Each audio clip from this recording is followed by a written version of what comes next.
Escape speed of A body from the earth. ഒരു എർത്തിൽ നിന്നും ഒരു ബോഡിയുടെ എസ്കേപ്പ് സ്പീഡ് എന്ന് പറഞ്ഞാൽ എന്താണ്?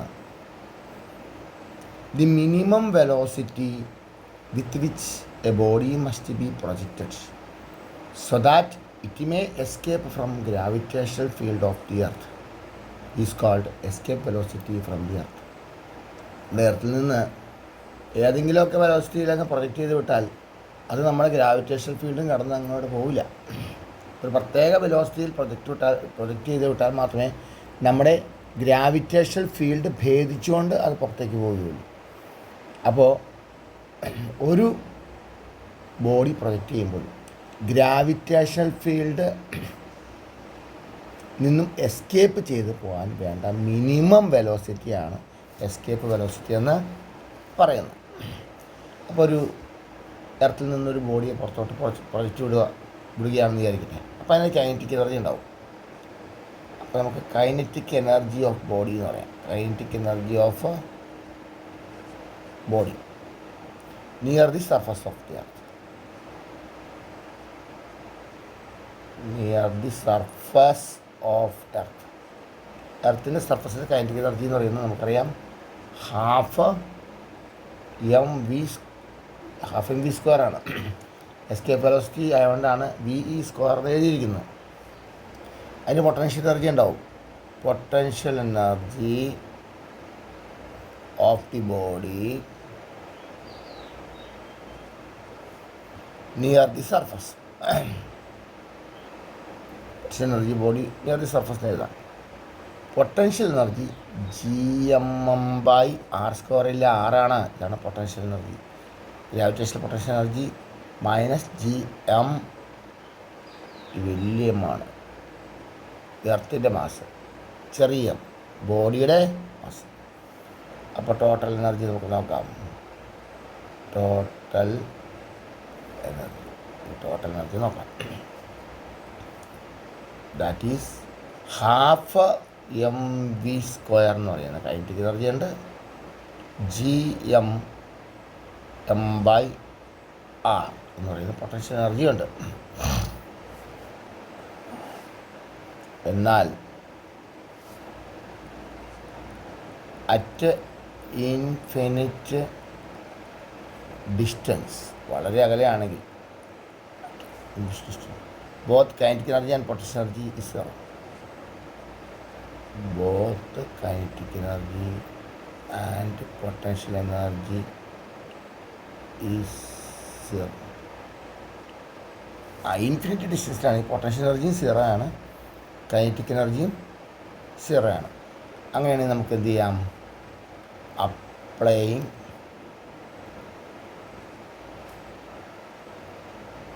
Law of conservation of energy. Law of conservation of energy. നമുക്ക് law of conservation of energy എടുത്താൽ half MVE² total energy GMM/r total എനർജിയാണ്. അത് സീറോ ആണെന്നല്ലേ പറഞ്ഞിരിക്കുന്നത്. അങ്ങനെയാണെങ്കിൽ ഹാഫ് MV² എന്ന് പറയുന്നത് ആ -GMM അപ്പുറത്തേക്ക് കൊണ്ടുപോകാം. അപ്പോൾ GMM/r ആണ്. അവിടെ നമുക്ക് VE കൊണ്ടുപോകാം. VE² കൊണ്ടാണ് എന്നുണ്ട് GMM/r ഇൻറ്റു ഇത് കൊണ്ടുപോകുമ്പോൾ 2 മുകളിൽ വരും, MV² താഴെ വരും. അപ്പോൾ ചെറിയ എം വലിയ എം കട്ട് ചെയ്ത് പോകും. ചെറിയ എം കട്ട് ചെയ്ത് പോകും അല്ലേ? പിന്നെ എന്താ അവിടെ ഉള്ളത്? 2GM ഉണ്ട്, പിന്നെ ഒരു R ഉണ്ട്. V² കൊണ്ടുണ്ടല്ലോ, V² നിർത്തിയ പോലെ. അപ്പം എന്തുണ്ട്? GM ഉണ്ട്, 2GM ഉണ്ട്, /r ഉണ്ട്, VE². അങ്ങനെയാണെങ്കിൽ നമുക്ക് VE എന്താണെന്ന് പറയാം. VE എന്ന് പറയുന്നത് √2GM/r ആണ് VE എന്ന് പറയുന്നത്. ഓക്കെ, അങ്ങനെയാണെങ്കിൽ വേറൊരു കേസ് ഉണ്ടല്ലോ. ഇതിനകത്തേക്ക് G = g M by R square അല്ലേ? G equals G M by R square അല്ലേ? G equals G M by R square ആണ്. ഇവിടെയാണ് നമുക്ക് ജി എം ബൈ ആറുണ്ട്. ജി എം ബൈ ആറുണ്ട്. അപ്പോൾ നമുക്ക് എന്തെന്ന് എഴുതാം? V equals root of g M by ആറുണ്ട്. 2 GM/R ഉണ്ട്. അപ്പോൾ 2G എന്ന് എഴുതാം അല്ലേ? അപ്പോൾ ഒരു ആർ സ്ക്വയർ ഉള്ളത് ബാലൻസ് ഉണ്ട്, അതിങ്ങനെ എഴുതാം 2RG. എങ്ങനെയാണ്? G equals G M by R square എന്നുള്ളത് നമുക്ക് അപ്ലൈ ചെയ്ത് കൊടുത്തു. G M by R square ആണ് 2GM/R. ഇവിടെ ആർ സ്ക്വയർ ഇല്ല, അവിടെ എക്സ്ട്രാ ഞാനൊരു ആർ ഇട്ട് കൊടുത്തു. ഇവിടെ ആർ ഇട്ട് കൊടുത്തു. അപ്പോൾ ഇവിടെ ഒരു എക്സ്ട്രാ ആർ ഇട്ട് കൊടുത്തു. അപ്പോൾ ആർ സ്ക്വയറിനായി ജി എം ബൈ ആർ സ്ക്വയറിന് പകരം ജി എഴുതാം. ഇവിടെ ഞാൻ എക്സ്ട്രാ ഇട്ട് കൊടുത്ത ആർ ഇവിടെ ഉണ്ട്. കണ്ടാ, ഞാൻ മുകളിലും താഴെയും ആറിട്ട് മൾട്ടിപ്ലൈ ചെയ്തു ഇങ്ങനെ. അപ്പോൾ എന്തുണ്ട്? 2GM G M by R, ഈ ആറിൻ്റെ R square, G M by R square എന്ന് പറയുന്നിടത്ത് ജി എഴുതി, ഒരു ആറ് ബാലൻസും ഉണ്ട് അവിടെ. കണ്ടോ? അങ്ങനെ നമുക്ക് പ്രൂവ് ചെയ്യാം. അടുത്തത് പാസ്കൽസ് ലോ. എന്താണ് Pascal's law? It states that in a continuous fluid in equilibrium the pressure applied at any point is transmitted equally to every other point in a fluid. അതായത് ഒരു കണ്ടിന്യൂസ് ആയിട്ടുള്ള ഫ്ലൂയിഡാണ്. ഈ fluid ഇങ്ങനെ continuous ആയിട്ട് കിടക്കുകയാണ്. നമ്മൾ എവിടെയെങ്കിലും ഒരു പ്രഷർ അപ്ലൈ ചെയ്താൽ, ഇത്രയും ഏരിയയിൽ ഞാനൊരു പ്രഷർ അപ്ലൈ ചെയ്യുകയാണ്, P1 എന്ന് പറയുന്ന പ്രഷർ അപ്ലൈ ചെയ്യുകയാണ്.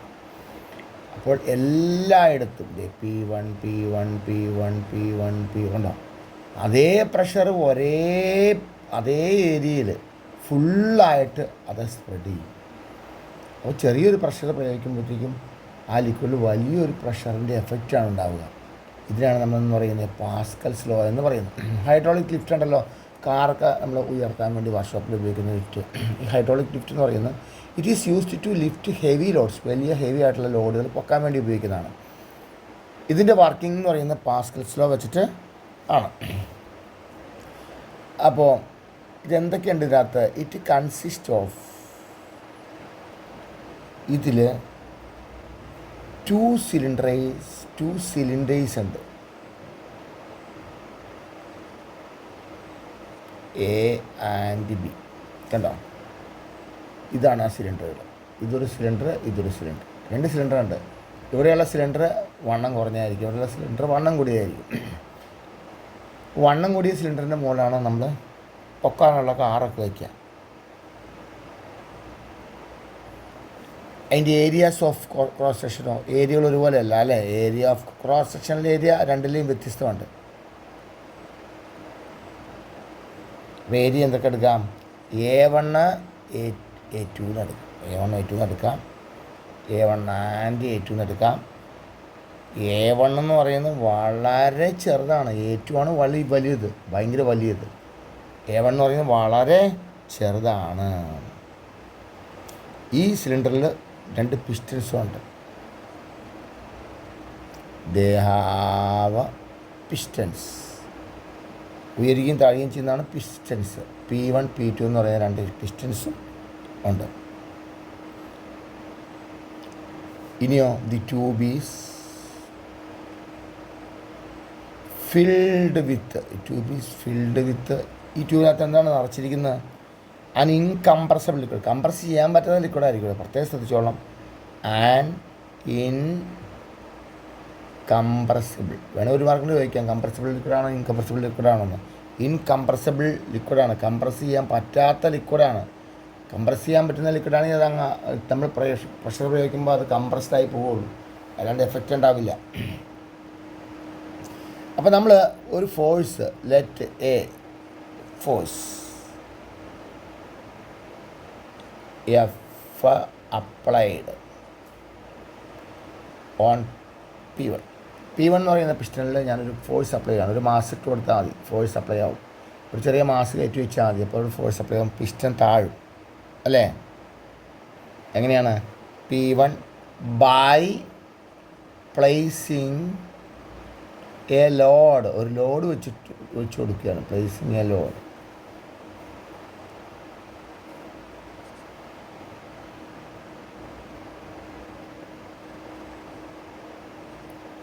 ചെറിയ എം എന്ന് പറയുന്ന ഒരു ലോഡ് നമ്മൾ വെച്ച് കൊടുക്കും. അങ്ങനെയാണെങ്കിലോ ദെൻ ദി പ്രഷർ എക്സർട്ടഡ്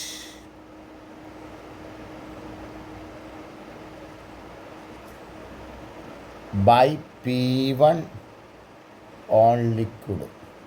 അപ്പോൾ പ്രഷർ നമ്മളൊരു മാസ് വെച്ച് കൊടുക്കുമ്പോൾ എന്താണ്, അവിടെ ഒരു പ്രഷർ ഉണ്ടാവുന്നു അല്ലേ? അവിടെ മാസ് വയ്ക്കുമ്പോൾ അത് അമരുകയല്ലേ, പ്രഷർ ഉണ്ടാവുന്നു. അപ്പോൾ P1 എന്ന് പറയുന്ന പിസ്റ്റണിൽ ഒരു പ്രഷർ, P1 എന്ന് പറയുന്ന പിസ്റ്റണിൽ ലിക്വിഡിൽ ഒരു പ്രഷർ ഉണ്ടാക്കുന്നു. ആ ലിക്വിഡിൽ ഉണ്ടാക്കുന്ന പ്രഷറാണ് ഫോഴ്സ് ബൈ ഏരിയ ആണ് പ്രഷർ, നമുക്ക് എല്ലാവർക്കും അറിയാം. അപ്പോൾ F1/A1 എന്ന് പറയും. ഫോഴ്സ് എന്ന് പറയുന്നത് ഈ മാസ് വെച്ചിരിക്കുന്ന കാരണം mg ആണ് ഫോഴ്സ്. അപ്പോൾ mg/A1 എന്ന് പറയാം. ഇതാണ് ലിക്വിഡിൽ P1 എന്ന് പറയുന്ന പിസ്റ്റൺ പ്രയോഗിക്കുന്ന പ്രഷർ. അതെന്ത് ചെയ്യുന്നു, ട്രാൻസ്മിറ്റഡ്, അത് ട്രാൻസ്മിറ്റഡ് ചെയ്യും ഈക്വലി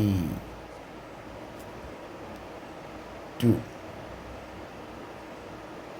ദി പിസ്റ്റൺ P2. അത് P2 എന്ന് പറയുന്ന പിസ്റ്റണിലൂടെ ട്രാൻസ്മിറ്റ് ചെയ്ത് കൊടുക്കും. അപ്പോൾ നമുക്കിങ്ങനെ എഴുതാം, ഫോഴ്സ് ഓൺ P2 എന്ന് പറയുന്നത് equals pressure by area, pressure into area.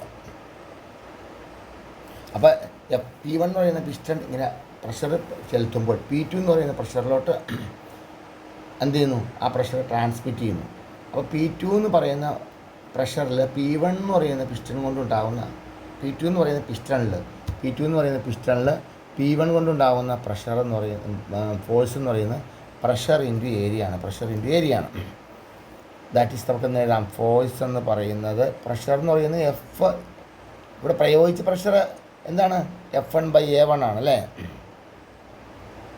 പ്രയോഗിച്ച പ്രഷർ F1/A1 ആണ്. A1 ഇൻറ്റു ഏരിയ എന്ന് പറയുമ്പോൾ ഈ സിലിണ്ടറിൻ്റെ ഏരിയ ആണ്, അത് A2 ആണ്. അപ്പോൾ നമുക്ക് എന്തെന്ന് എഴുതാം, ഈ ഫോഴ്സിനെ നമുക്ക് ക്യാപിറ്റൽ MG എന്ന് എഴുതാം അല്ലേ? ഫോഴ്സ് എന്ന് പറയുന്ന മാസ് ഇൻറ്റു ഗ്രാവിറ്റേഷൻ ഫോഴ്സാണ് ഇവിടെയും. അപ്പോൾ MG ഈക്വൽസ് MG, ഈ F1നെ നമുക്ക് MG എന്ന് എഴുതാം. mg/A1 ഇൻറ്റു A2 എന്ന് എഴുതാം.